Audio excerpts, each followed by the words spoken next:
Hola amigos, bienvenidos a este proyecto que se llama Memoria Punk Podcast. Nosotros somos Javiera Córdoba, Martín Gallardo, Felipe Cisternas y Nicolás Toro. Bueno, el podcast nace por una necesidad de poner en palestra lo que es la memoria, pero no cualquiera, sino que la del punk chileno durante la transición a la democracia, y ver qué es lo que se decía en aquellos años, qué críticas se estaban construyendo, y siendo algo que ha sido ignorado también por la historiografía, pero al mismo tiempo eh, por otros productos culturales. Así. Sí, y en ese sentido este proyecto nace en primer lugar como una necesidad para un proyecto de la universidad, pero también como respuesta a inquietudes personales, eh, especialmente en torno a lo que respecta a la formación de la identidad chilena eh, en las últimas décadas. Entonces, no es solamente un proyecto para cumplir, sino también una búsqueda personal de intereses particulares. Y eso se debe también porque no hay nada escrito, son muy pocos los programas también que se han realizado sobre esto, y más aún si consideramos lo importante que fue la juventud durante la década de los 90 como una nueva categoría tanto para consumo, pero también como una forma de identificarse como persona. Entonces, por eso todos los elementos, todas las cosas que se han hablado en este podcast resultan relevantes en este sentido.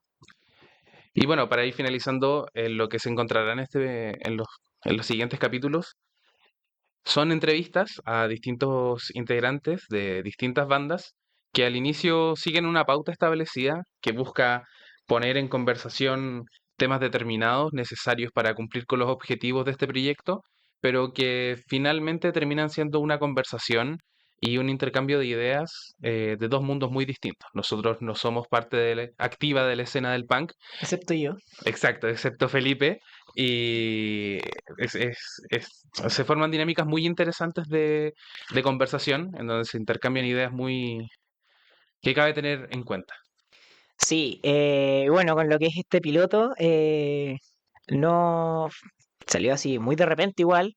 Le agradecemos mucho al Pedro la disposición por haber grabado con nosotros, porque no teníamos una pauta así como que armamos sobre la marcha igual, y que igual eso sirvió para que se motivara y nos ha ayudado, bueno, así que de verdad que muchas de las gracias que van en este capítulo y agradecimientos son para el Pedro por todo el apoyo que igual nos entregó, así que nada, todo nuestro corazón para ellos. Bueno, y eso amigos, disfruten el proyecto, ojalá les guste tanto a ustedes como a nosotros nos gustó hacerlo y disfruten. Ahora sí, comenzando de nuevo, que se Ya. presente. Mi nombre es Pedro Antonio López Peña, soy guitarrista de Paranoicos desde el día 1. Eh, bueno, eso ya está listo. ¿Hace cuántos años que se viene dedicando a la música también? Empecé antes de los bebés, creo que mi primer acercamiento a hacer música fue por ahí por el año 84, 85, bastante motivado por Los Prisioneros de hecho. Estaba en tercero medio, tenía un grupo de amigos que no sé, no éramos famosos, o sea, no éramos hermosos ni exitosos, así como en ese tipo, típica dicotomía ochentera. Y de aburrido nos pusimos a tocar y a ver que se podía hacer una banda y entendimos que algo que bastante, aparte de divertido, era como constructivo para nosotros, en verdad. Como que te hacía agarrar algo más de seguridad en ti, cachar que podías hacer otras cosas que fueran entretenidas.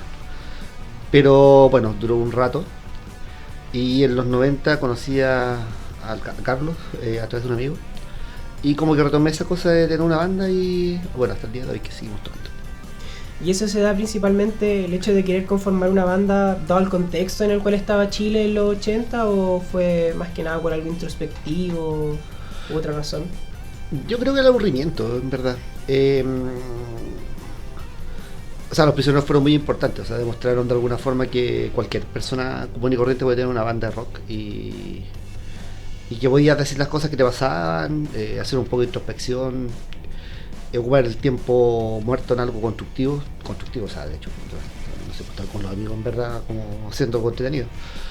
Y que, no sé, pues con el tiempo se transformó en una pasión eh, que dura hasta el día de hoy, y que tiene que ver con la posibilidad, bueno, lo mismo que decías tú, de poder expresar ciertas cosas, no con un ánimo como de limpieza interna, de sacar rabia y cosas así.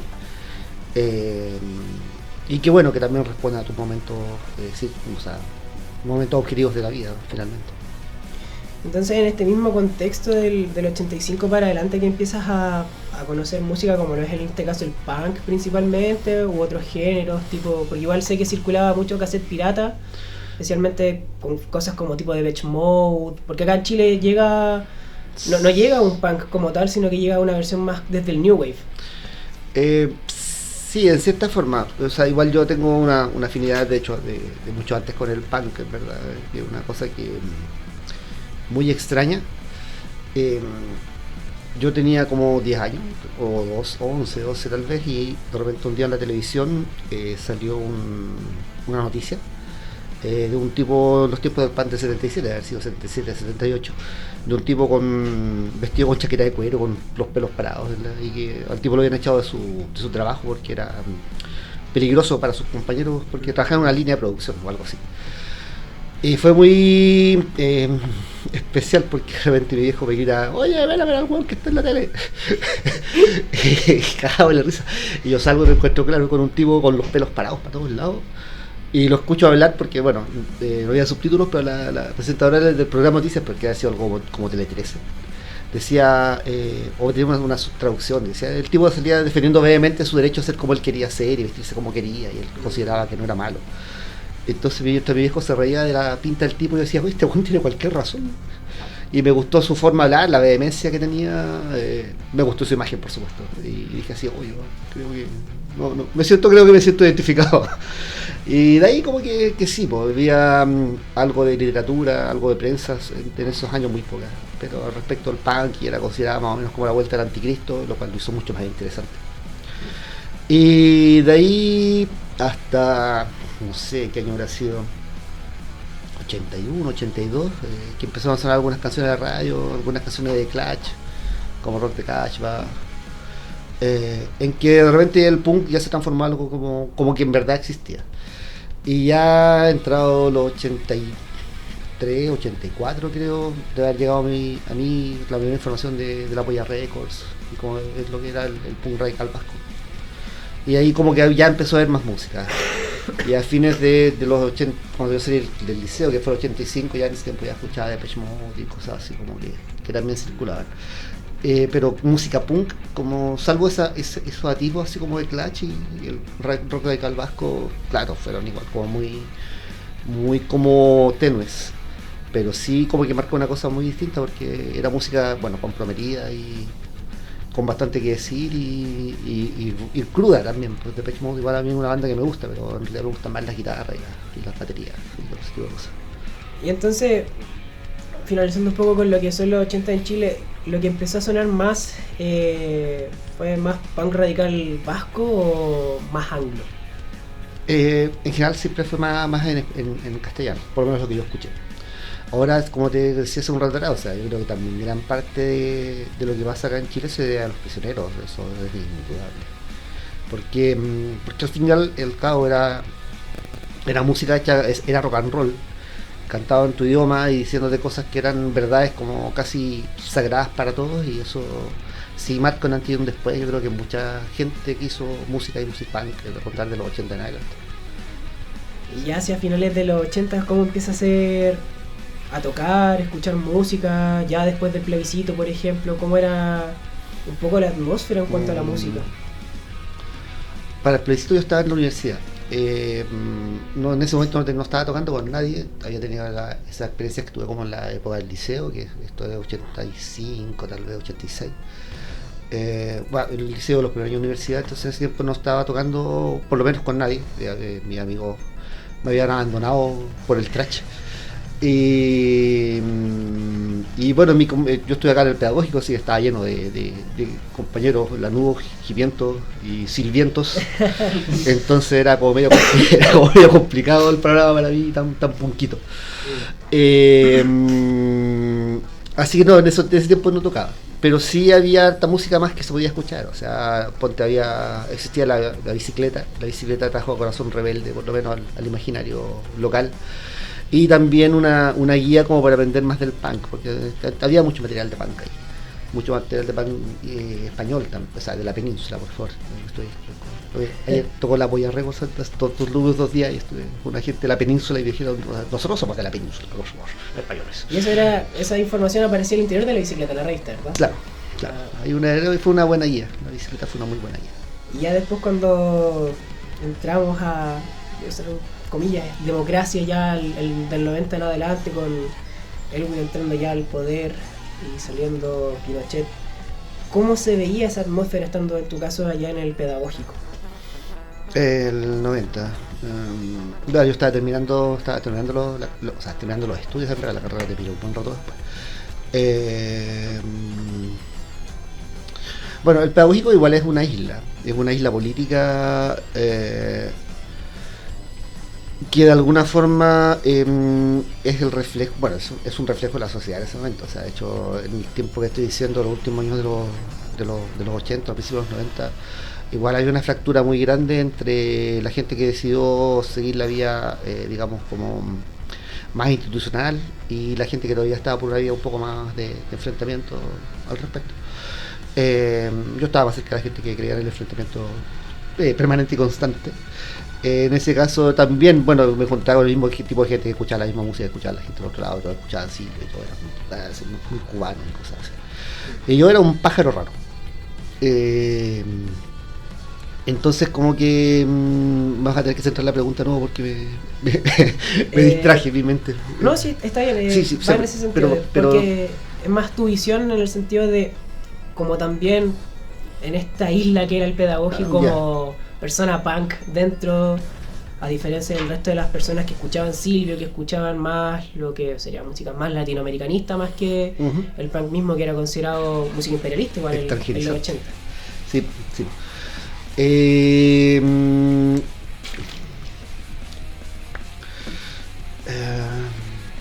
Específicamente la pregunta porque estoy demasiado disperso. ¿Cómo era ser connotado como una persona punky dentro de lo que era el pedagógico? Y la visión que tenías de esos 90. A ver, era como, bueno, en realidad sí, independiente de todo, éramos amigos. No había una especie de rechazo especial hacia mi persona, si vamos a eso. Me decían Pancracio, una cosa no muy, muy original, por supuesto.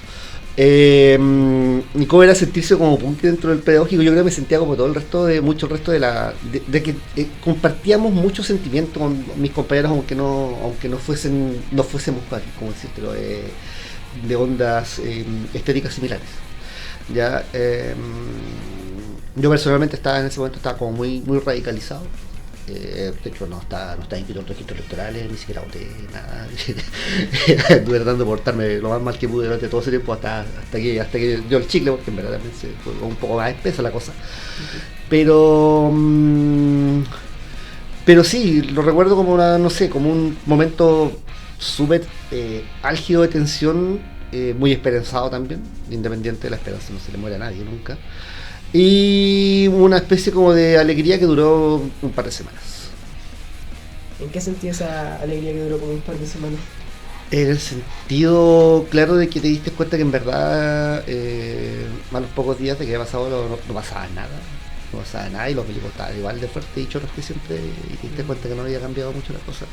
Y también que la represión contra los grupos más de izquierda se desató rápidamente y se notó. Entonces como que fue un debut y despedida de la alegría, y siguió una situación como muy similar. No soy como muy capaz en este momento como de definirlo en términos como de situación, sino que más que nada era como la frustración de sentir de que la cosa no iba a pasar más, porque al final, ¿qué pasó? Llegaste al punto en que se armó un parlamento y los tipos que estaban ahí eran los mismos tipos que habían estado hace un tiempo atrás colocando la bota encima, y estaban todos felices haciendo el juego de la parafernalia democrática, y decías, ya voy, ¿y qué onda? ¿Cachai? Entonces igual es como, así como, claro, yo creo que todos esperábamos más. Nico, ¿tú querías hacer una pregunta? Sí, me pareció muy interesante lo que decía, que incluso dentro del pedagógico, como punk se sentía diferente de sus compañeros a pesar de que todos eran de izquierda. Entonces, en ese sentido, al mismo tiempo que el pedagógico era una isla, usted era una isla dentro de otra isla. Entonces, Sí. Yo creo que, o sea, siempre como que sentí que de mal que mal tenía ideas distintas. Tenía muchos compañeros que eran marxistas, que eran como súper verticales y centralistas como para sus decisiones y que los notabas en su praxis diaria, que a regañadientes seguían lo que hacía el partido y cosas así. Eso era como muy cotidiano. Y yo, que no tenía ni banderas ni nada de eso, y era extremadamente autónomo, era como súper notorio. Se notaba en la cotidianidad, inclusive, como que había cierto rechazo a los pajarracos que éramos un poco más indómitos, por decirlo de alguna forma. claro, entonces ellos como que pasan a ser parte del oficialismo, ya Por supuesto. son gobierno, pero a pesar de que compartan una línea política, ustedes como punks siguen siendo oposición de cierta forma, porque hay Sí. una inconformidad con este programa político. Por supuesto. Pero yo creo que era más los grupos que están un poco más radicalizados de izquierda. O sea, el punk no existía como una estructura de nada parecido. Habían grupos anarquistas o sensibilidades anarquistas que funcionaban de forma autónoma. Que son, a ver, en los primeros momentos como de digamos, los primeros momentos del cambio de gobierno, el cambio de administración, por decirlo de alguna forma, empiezan, yo creo que a descolgarse también de sus propios grupos de origen, y que son lo que dan como pie a la recreación de los primeros ateneos y ciertos grupos de afinidad que marcan una tendencia ya un poco distinta. Son los grupos que se ven, ponte, para la celebración de los 500 años del descubrimiento de América, que igual hay una... O sea, ese día, ese 12 de octubre, fue bastante especial, porque en verdad, aparte de la gente del pueblo mapuche que andaban también un montón de pajarracos extraños llenos de moicanos y tachas, y eso estaban llevando presos y apareciéndolos como si fuesen esa gente de morral y chaleco chilote que andaba antes. Bueno, y sacando a colación un poco ya uno de los temas que publican ustedes en Incierto Final, me imagino que es algo que se refleja mucho en el Es Casi un Chiste. Por supuesto. Esa desilusión del espectro político, de darte cuenta que decimos que no había cambiado mucho ninguna cosa, y que en verdad, claro, todo había sido un arreglo de bigotes más que nada. Y eso ustedes lo ven, bueno, en tu caso como guitarrista ahí de Los Bebés, al momento de estar sacando lo que va a ser este primer disco, esta primera publicación con Alerce, si no estoy mal, que lo sacan ustedes, ¿no? Sí. No sé, yo creo que, mira, o sea, nosotros sacamos ese disco de casualidad, esas casualidades maravillosas del tiempo, porque nosotros empezamos a grabarlo mucho antes, o sea, lo empezamos a grabar 2 años antes, fue un proceso súper largo, porque fue un disco que de alguna forma nos lo regalaron. Somos una banda muy afortunada en algunos aspectos, eso, de haber sacado esos discos al principio fue muy bueno, porque salió en el momento en que fueron como los discos como seminales del punk previos o sea, de un punk más establecido. Lo que hay anterior son los demos del año 89, el demo Los Cacas, el demo 8 bolas, el de Anarquía, el de Caos. Y durante el año 93 Alerce saca los 3 primeros discos considerados como LPs, que son como los fundacionales del punk, ya no como del under, que para hacer una distinción en este momento, y que son el disco del primero de Bebés, el primero de Fiscales y el futuro esplendor de Miserables. Y nosotros llegamos a ese punto también de puras casualidades. Había muchas instancias que los punkis se juntaban. Una de ellas era los programas de radio que se hacían en Radio Umbral y en la Radio Universidad de Chile, que eran, ¿cómo se llamaban? Uno se llamaba, que me olvidaron. Uno se llamaba La Revuelta, que pasaba en el USACH, que se juntaba gente a conversar ahí, intercambiábamos discos como se hacía antes en los 80 en el Rock Shop. Y nosotros ahí conocimos a Claudio Gutiérrez, que después terminó siendo, digamos, productor de Alerce. Y fue él el que nosotros le entregamos el demo, y el demo lo escuchó Carlos Necochea, que era el director de Alerce, y escuchó el Sky, y dijo, oye, esto yo lo tengo que tener en mi sello porque sí, porque son muy valientes, son muy claros, son muy blancos. Y era una canción que habíamos escrito porque en realidad era lo que estábamos viendo que estaba pasando. Sí, Era bastante como lúcida finalmente. Y sienten que había como una unión, por ejemplo, con estas otras bandas que también estaban sonando, bueno, que también coincidieron con el ERCE, como fue el caso de Los Fiscales, Los Claro. Miserables. En algunos casos sí y en otros no. Hay un asunto que tenía que ver con egos de todo el mundo. Digo, todo el mundo tiene egos. Uno viene con ego desde chico. Y con Fiscales conseguimos una buena relación que dura hasta el día de hoy. Y con Los Miserables no. Pero son cosas circunstanciales. No, esas son cosas no tiene- circunstanciales, son- no no- tiene- no no tiene- tienen es más anécdota que otra cosa. Sí. ¿Cómo es tocar en los 90? ¿Cómo es tocar ya entrando a democracia? Uno pensaría que es más fácil tocar. Estoy sacando un poco a colación algo que dijo Poe en un documental también, que decía que para él era más fácil tocar en dictadura que tocar en democracia.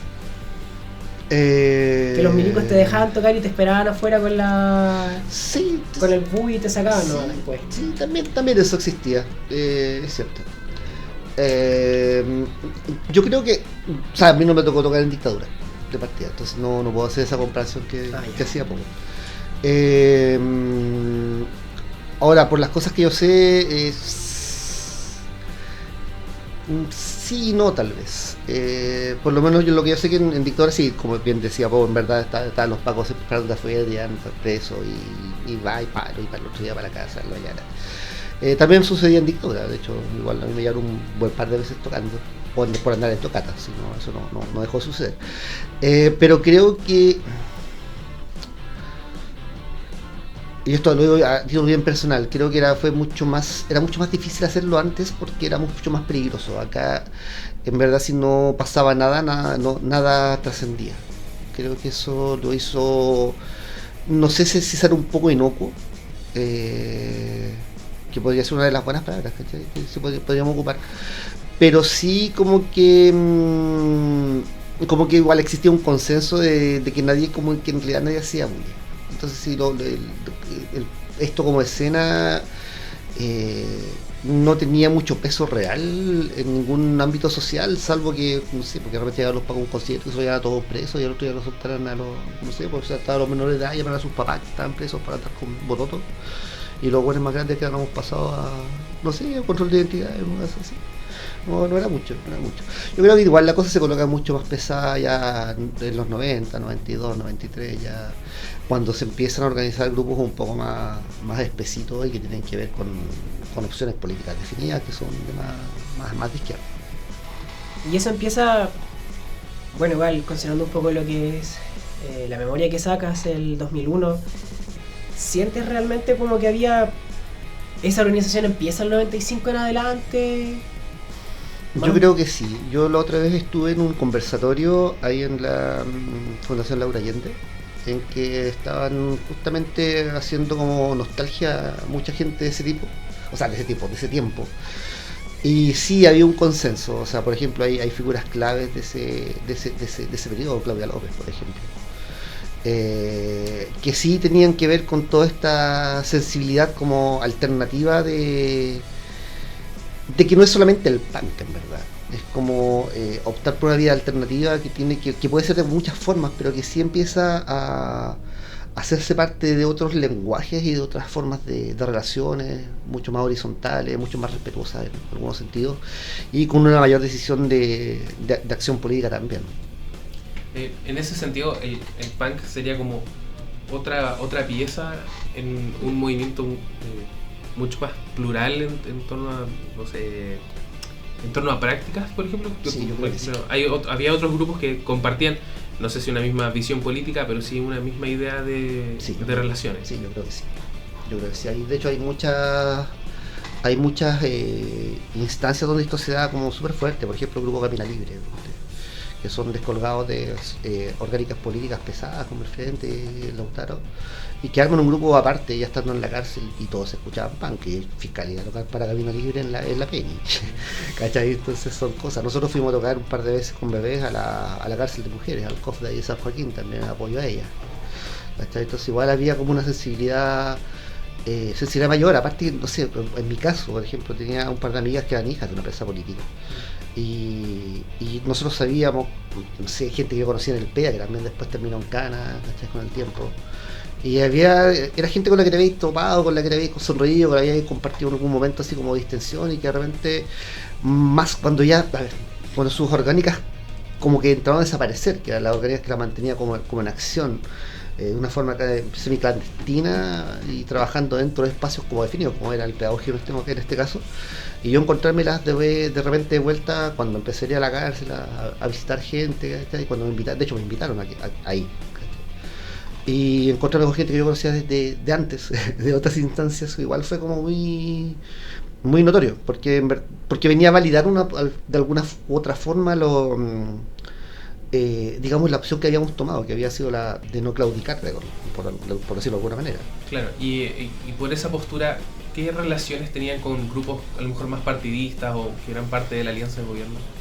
Es que nunca fuimos considerados para nada, en verdad, no. De hecho, la única vez que yo recuerdo que nos pasó algo similar fue más adelante, que teníamos un manager inescrupuloso y nos había dicho que, no sé, que fuéramos a tocar las jugadas, no sé, pero te estoy hablando en 2006, 2007, que nos andamos a freír mono a África, ¿cachai?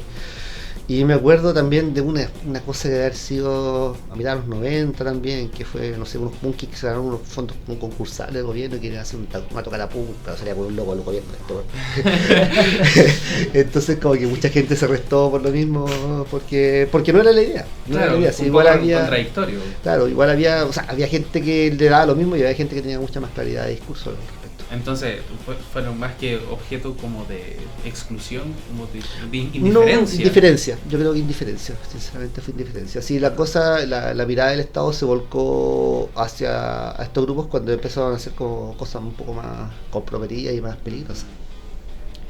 Bueno, y en esa línea con lo que va a ser la autogestión, porque claro, en los mismos 90 Narea trata de fundar lo que va a ser la Asociación de Trabajadores del Rock, que buscan englobar a todo lo que es desde sonidistas, los integrantes de bandas, productores, que es una visión mucho más oficialista, de acercarse más al gobierno. Sí,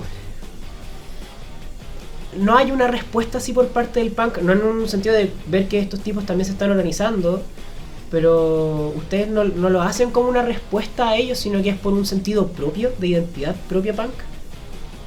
Tú dices como no haber participado dentro de esa instancia. Sí.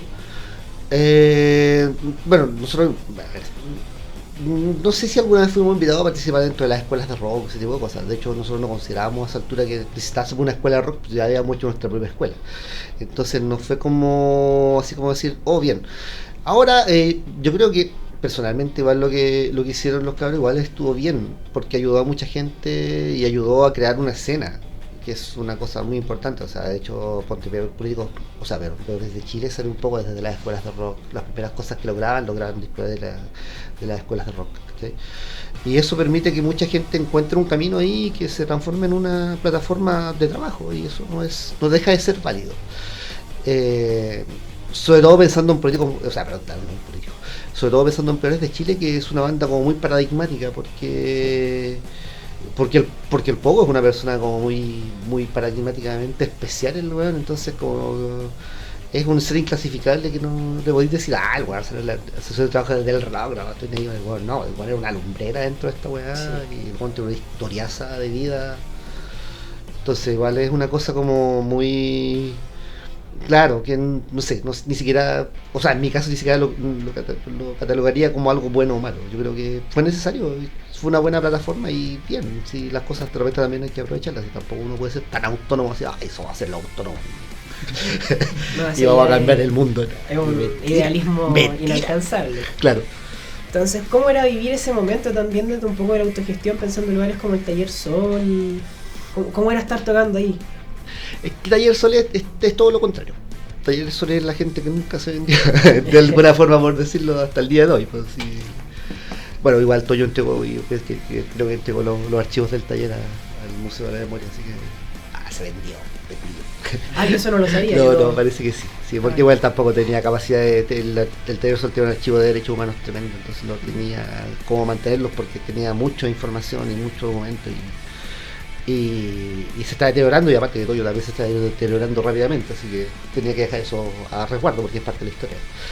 Sí. Entonces, pero el taller siempre funcionó desde la autogestión. Yo creo que eso también responde, Bueno, el Taller Sol tiene una historia como mucho más larga también. El Taller Sol existió en los tiempos de la dictadura, fue un espacio que ayudó a mucha gente a crecer dentro del arte, por decirlo de alguna forma, y que llegado a los 90 también le abrió la puerta a los punkis. Y era eso, era un espacio como libre, sin reglas, sin trabas.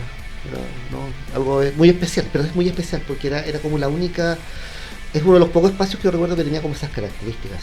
De hecho, si piensas en el principio de los 90 no había donde tocar, si al final se autogestionaban espacios por gente que estaba interesada en algunos sitios, gente que después también se iba haciendo historia, ¿cachai? Y hasta el día de hoy que siguen tocando.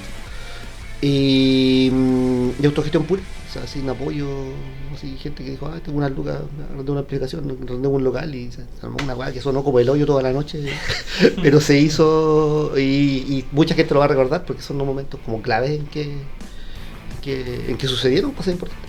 ¿Y quiénes estaban tocando ahí en el Taller Sol, por ejemplo? Nosotros tocamos muchas veces, tocaron todos, yo creo. Yo creo que ahí por ahí pasaron todos. Sí, hasta Lucibel quizás haya pasado por el Taller Sol, pero Pánico inclusive ensayaba en el Taller Sol. No sé, nosotros, los fiscales, todos, nadie nos tocó ahí. Y ya después, bueno, cuando llega, porque es que está todo pasando al mismo tiempo, entre que llegan sellos discográficos internacionales, que hay autogestión. Sí, tienes toda la razón. Y todo fue muy rápido, porque fue en un periodo de 10 años en que la cosa era de este porte y 10 años después era así, era una guay gigantesca. Y después de estaba tocando, no sé, pues en los 90 en el Taller Sol para 40 personas, estaban las mismas bandas tocando en el Caupolicán lleno en el año 97.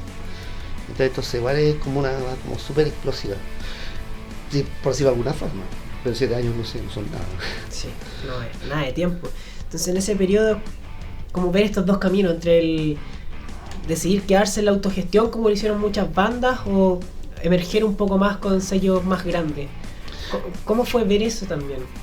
Verlo, con alto respeto, porque en verdad los que no llegamos a trabajar en los sellos grandes y veamos que nuestros amigos si traicionaban todos los días, mentira.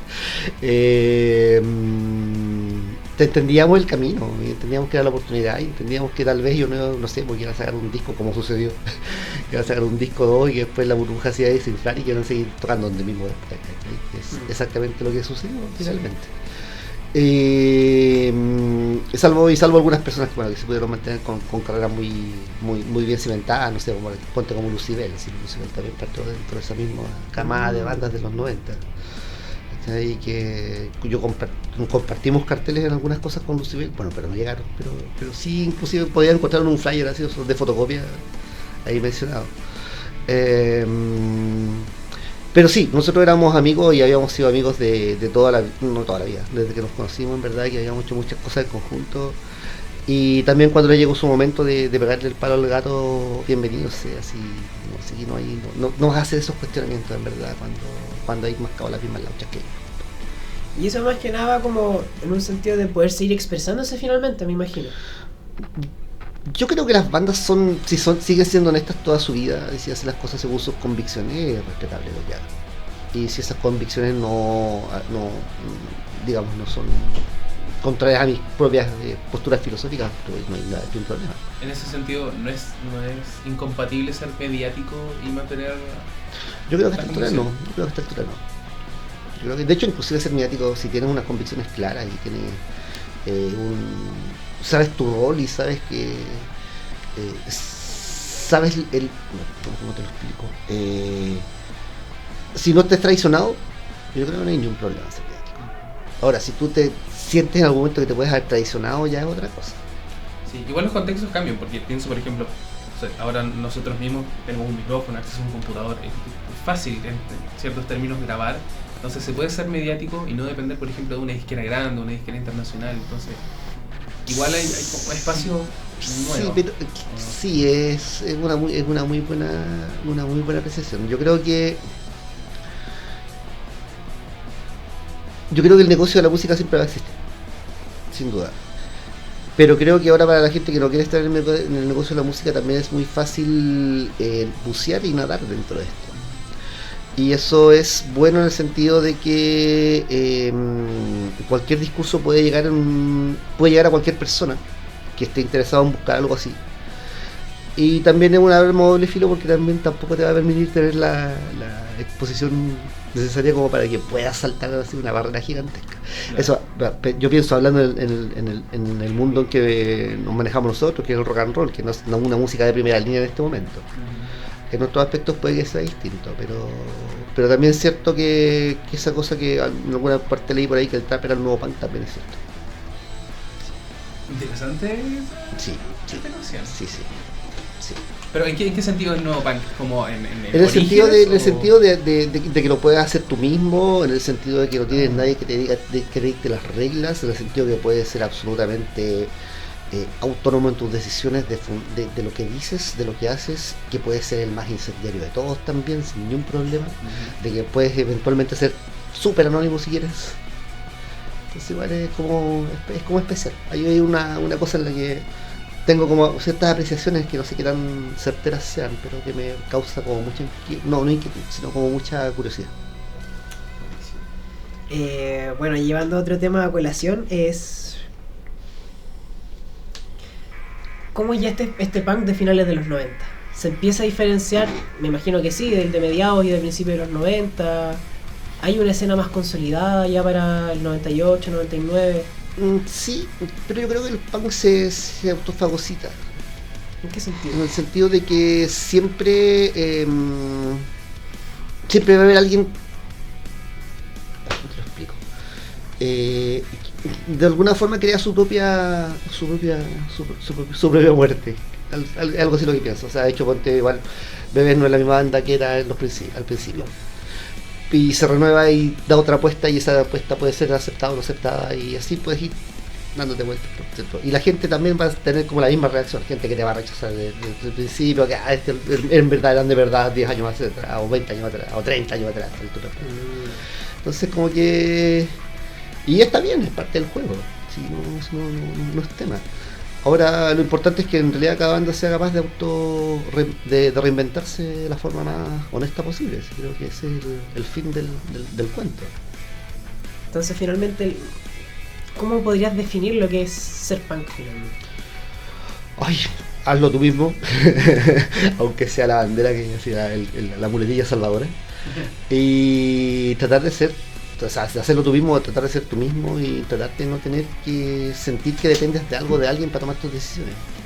Y pues, si te queda este último espacio que es el espacio de la autogestión, de la música que haces, que lo puedas hacer siguiendo tus reglas, tus ganas, tus tiempos, igual te estás haciendo lo que hayas querido hacer toda tu vida.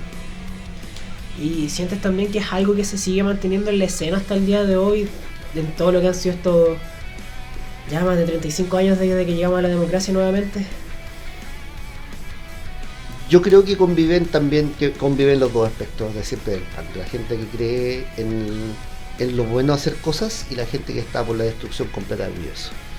Y creo que no son dos caminos que sean antagónicos, creo que en muchos casos se entrelazan.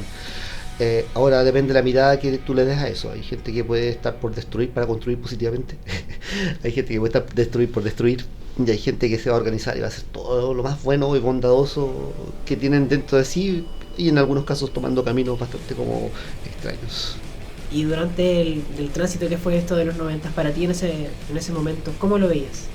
¿Destruir por destruir o destruir para construir? No, yo siempre estuve por la construcción de la nueva forma. Ahora, no sé, parece que fracasamos rotundamente, pero lo vamos a seguir intentando. ¿Y ustedes consideran también que durante los 90 fueron una voz que fueron ignoradas más que nada por un tema de indiferencia hacia ustedes, o fue por decisión propia como del movimiento de estar al margen, de querer decir algo?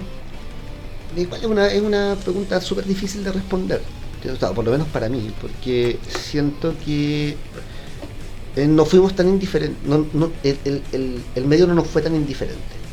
Ya, si pudiésemos medir esta cosa como en términos como de la palabra éxito, podría decir fuimos exitosos. Grabamos muchos discos, hicimos muchos shows, ganamos dinero. lo pasamos bien. Hicimos una cosa entretenida con nuestras vidas, entonces como que sí, como que son muchos los aspectos que valoro.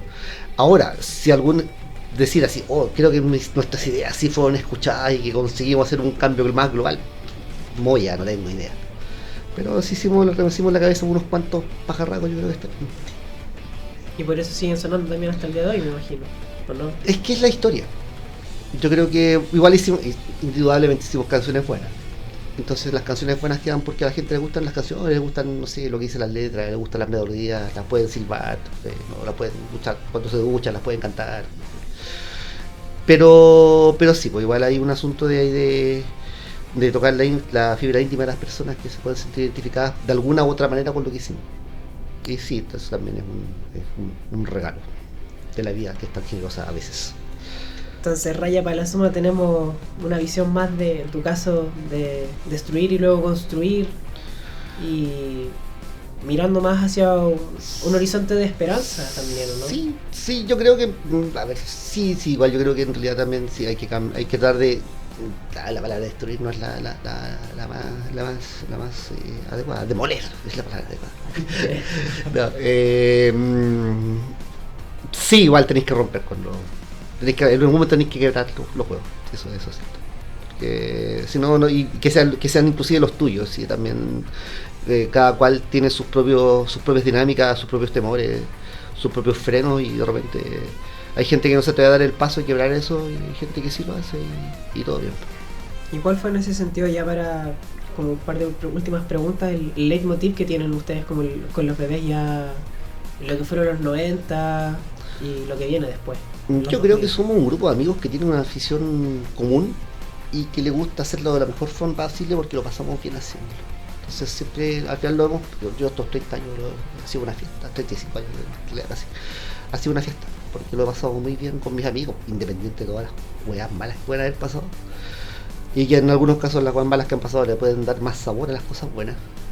Yo creo que eso, sentirme en confianza con mi grupo primordial de amigos y saber que estamos ahí, que somos una comunidad y que funcionamos como un núcleo así súper potente.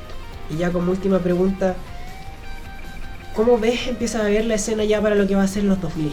El cambio de milenio, ¿hay algo más distinto en la escena? ¿Hay un nuevo discurso?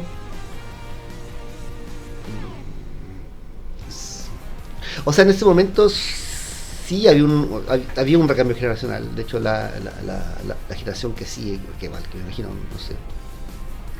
Pienso, cuando nosotros estábamos cumpliendo una década, estaban empezando a sonar bandas como Sin Perdón en ese tiempo, como, entre las que me acuerdo, se me olvidan hasta los nombres, pero como otra gente que sigue tocando, que es una camada que tiene 10 años más que nosotros, o sea, perdón, menos que nosotros, que son los que tienen 40 y tantos, y que cambiaron un poquito porque era menos punk, la cosa era un poco más melódica, que era la música que veníamos escuchando nosotros, que en realidad lo sentimos como, no sé si continuadores de nuestro legado, ¿no? Por favor, no quiero decir eso, pero sí que estaba como mucho más en sintonía que nosotros, porque nosotros igual tampoco éramos tan punk de la vieja escuela como lo fueron los Fiscales, me imagino, como lo eran los Visitables. Pero toda esa escena lograba converger al fin y al cabo.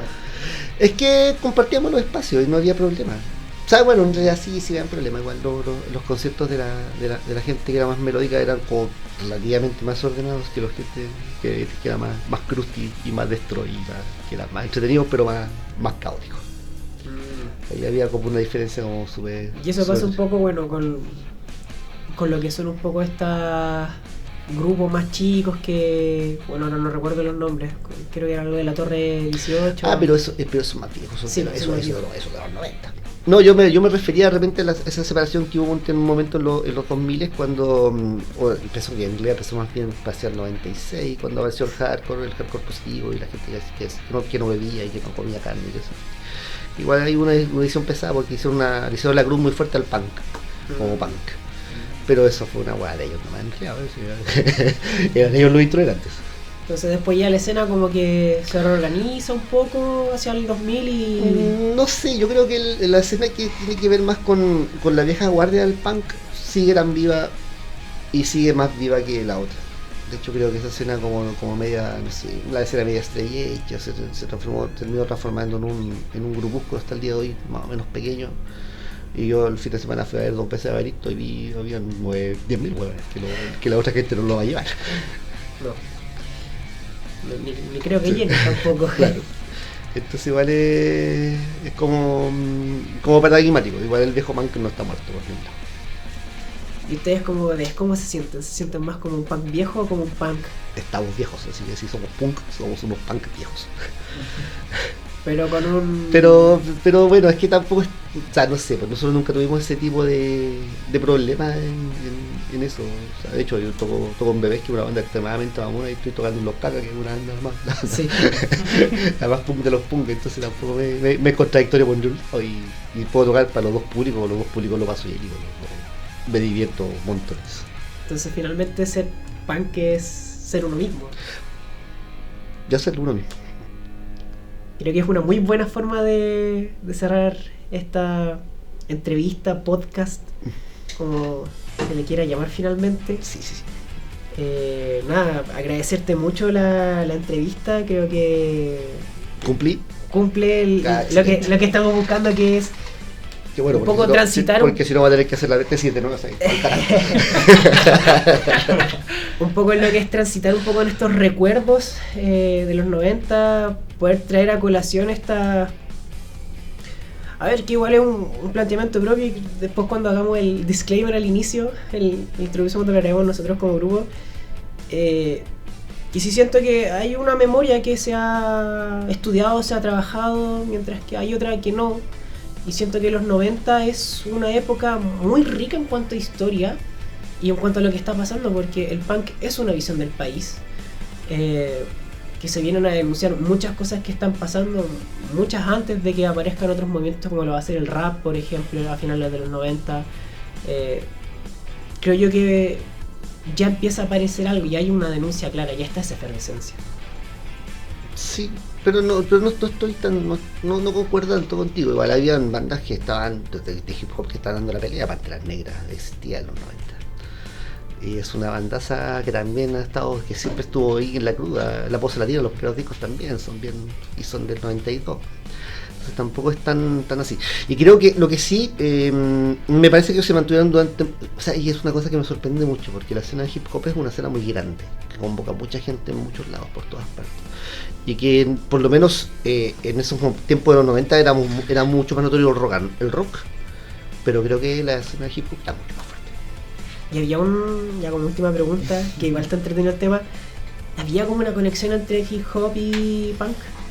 ¿O eran escenas totalmente aparte? Yo creo que como grupos era como súper complejo juntarse, porque al fin los grupos son, no sé, pues las bandas y los piños. Y los piños punks yo creo que no iban a tener ningún tipo de empatía con los piños hip hop y todo iba a ser un desastre. Pero nosotros convivimos un tiempo con Panteras Negras cuando estuvimos a leerse los primeros años y sí conversamos cosas y sí nos dijeron cosas que fueron súper importantes y ellos también eran una bandaza con las cosas bien claras, con una historia súper de hazlo tú mismo también, ¿cachai? Como muy parecido a lo que pasaba con nosotros, pero una música que estaba tal vez un poco más al margen en ese momento. Después cuando aparece Tiro de Gracia y rompe todos los charts y sale después Maquisa, sale toda esa gente, arrasaron y le pusieron la pata encima en términos de masividad, de imagen, de salida al rock. Entonces es porque también había sustrato atrás. Entonces igual como problemática que veías al interior del movimiento son los piños igual. No sé, yo creo que es la juventud y las hormonas. Una muy buena respuesta. Sí, no más que eso. Y bueno, y de repente en algunos aspectos especiales, algunas diferencias políticas también, pero eso ya era menor, eso ya era una cosa que se ordenaba en casa. Pero si había violencia, en verdad yo creo que era adolescencia desatada. Sí. Bueno, Pedro, agradecerte mucho. Creo que nos quedamos mucho con esa definición de ser punk, que es ser uno mismo y hacerlo uno mismo. De verdad, a nombre del grupo te agradecemos completamente. Y esto va a ser ya el primer capítulo del podcast. Maravilloso. Esperamos poder también Póngale mi nombre al podcast. Conversar también ahí con el resto de los bebés si es posible. Sí, entiendo voy a, igual voy, a, las voy, a, dificultades. voy a comentarles y realmente para ver si los puedo, si están dispuestos a conectarse, pero no les aseguro nada. De verdad. Yo también, Muchas gracias. ha sido una conversación muy entretenida. Me encanta conversar las cosas. Que soy yo, así que lo domino.